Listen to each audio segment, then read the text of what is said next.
For decades, Africa was a continent carved up by foreign powers, its people living under flags that weren't their own.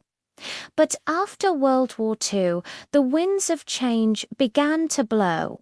Weakened empires and a rising cry for freedom ignited a movement that would reshape the world.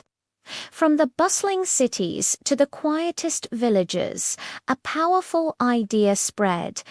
Workers went on strike, students organized, and new leaders emerged to voice the demands of millions. In Ghana, Kwame Nkrumah championed independence. In Kenya, resistance grew into rebellion. Algeria fought a long, bloody war for its freedom. Some nations won their sovereignty at the negotiating table. Others paid for it with their lives.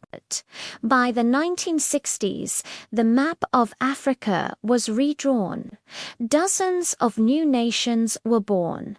But this was just the beginning. The journey to build a new future had just begun. For centuries, we looked up at the moon and wondered.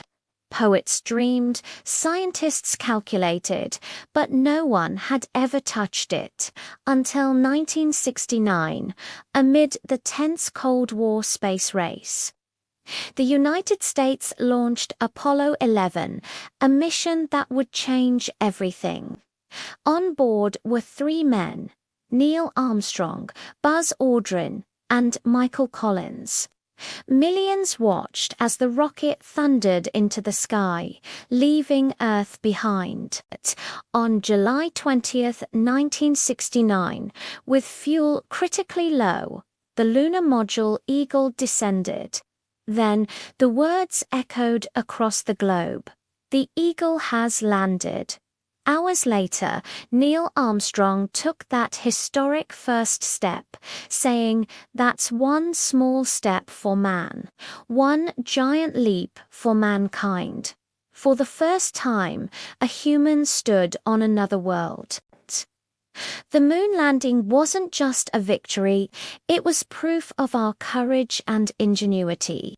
It showed that when we dare to dream beyond our limits, the universe is within our reach. Thanks for watching. In the chaotic years after World War I, Europe was a continent on its knees. Economies were shattered, societies were fractured, and a deep sense of fear gripped the people. Out of this turmoil, a dark new force emerged: Fascism. In Italy, Benito Mussolini promised to restore order and national pride. He rejected democracy, glorified the state, and demanded absolute loyalty. His black shirts crushed all opposition, transforming the nation.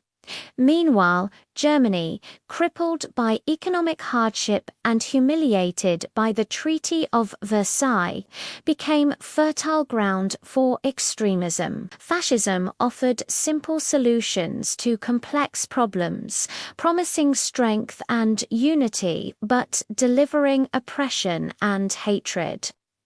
As dictatorships tightened their grip in the 1930s, the world watched, edging closer to a new, catastrophic war. The rise of fascism was a chilling warning about the dangers of desperation and unchecked power. A warning that would soon be answered by the outbreak of World War II. Above Earth, in the silent dark, a new battlefield emerged, not one of armies, but of rockets, science, and sheer ambition. This was the space race. After World War II, the United States and the Soviet Union faced off across a divided world. Their rivalry soon spread from land and sea to the stars. In 1957, the Soviets made the first move. A small satellite, Sputnik, pierced the sky, beeping and orbiting. The world was stunned. Space was no longer science fiction, it was power. Then came Yuri Gagarin, the first human in space. America refused to fall behind. President Kennedy issued a bold challenge: land a man on the moon and bring him home safely. What followed was a breathtaking race of minds and machines, filled with triumph and tragedy.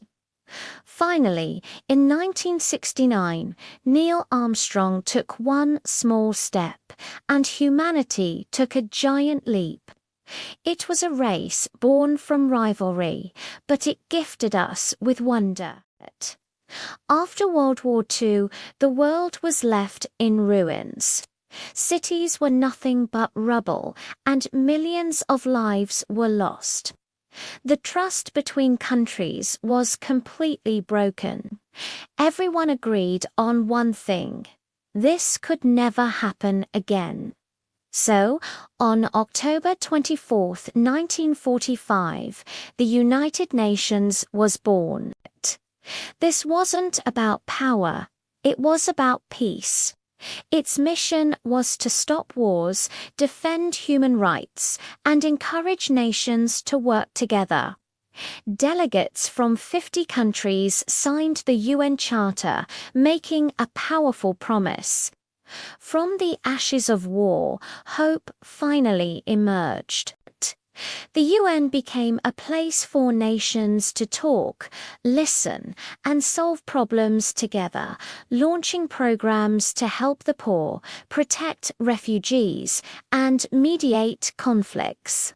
The founding of the UN reminds us that a united world and that peace is always possible if we have the courage to pursue it. Thanks for watching.